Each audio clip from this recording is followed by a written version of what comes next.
যে তৃণমূল কর্মীদের হাতে আক্রান্ত হচ্ছেন তৃণমূল কংগ্রেসের মন্ত্রী। নিজের বিধানসভা এলাকায় কিভাবে সিদ্দিকুল্লাহ চৌধুরী আক্রান্ত হলেন, কালো পতাকা থেকে শুরু করে গো ব্যাক স্লোগান শুধু নয়, গাড়ি ভাঙচুর পর্যন্ত করা হলো। ছবিটা একবার দেখুন।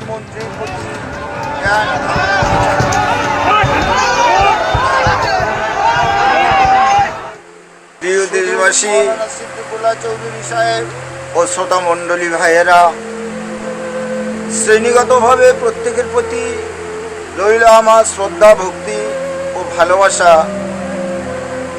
জাতি, ধর্ম, দল ও মত নির্বিশেষে প্রত্যেকের প্রতি আমি জানাই আমার এই বার্তা। বিগত দিনে পশ্চিমবাংলার রাজনৈতিক দলের মন্ত্রী মৌলানা সিদ্দিকুল্লাহ চৌধুরী সাহেব, যিনি ক্যাবিনেট মন্ত্রী, তার প্রতি যে আচার আচরণ করা হয়েছে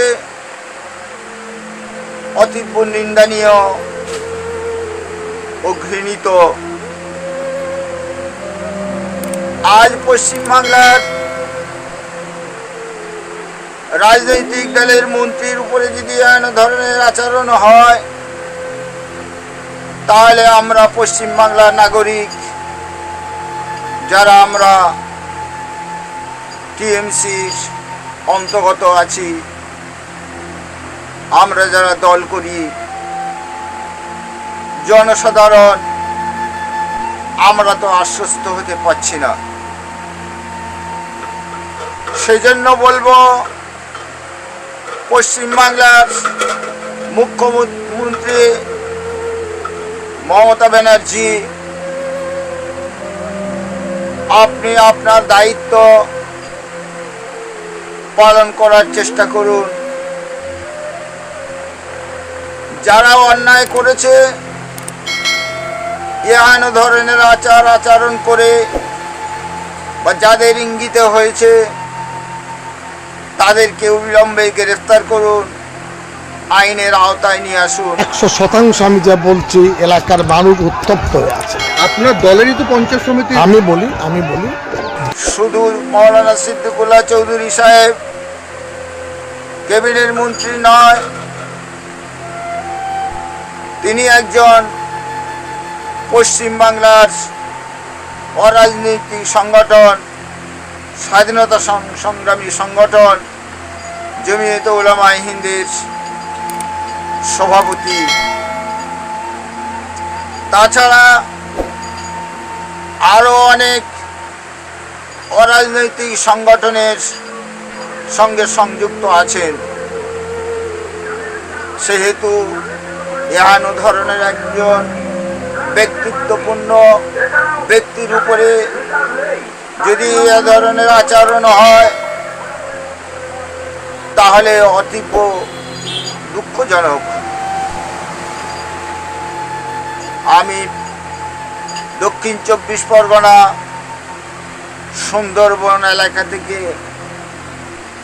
খয়রুল আলম জামি, আমি টিএমসির দায়িত্বে কাজ করি।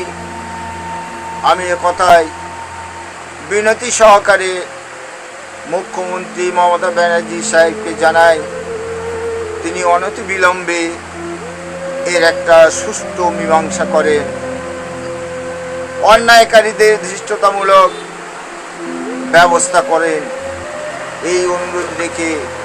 সবথেকে বড় দোষী তিনি হলেন কমান্ড এবং তিনি হলেন ইমপ্লিমেন্ট এজেন্সি। তিনি পুলিশকে দাঁড় করিয়ে রেখেছেন, কিছু কাজ করতে দেন। তার সামনেই ঘটেছে, আমার সামনে ইট মারছে, তিনি দাঁড়িয়ে আছেন, লাঠি চার্জ করতে পারতে তাকে কিচ্ছু করে।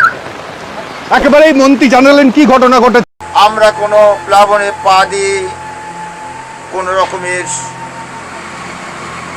ডিরেকশনের দিকে, সিদ্ধান্তের দিকে আমরা আগে না বাড়ি।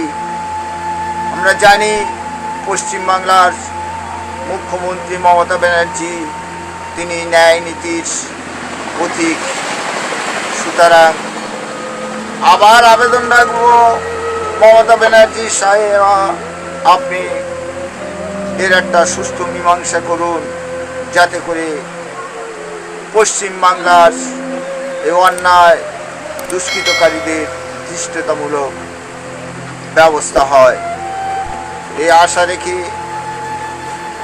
আমি আমার ক্ষুদ্র বার্তাটুকু পাঠিয়ে দিলাম।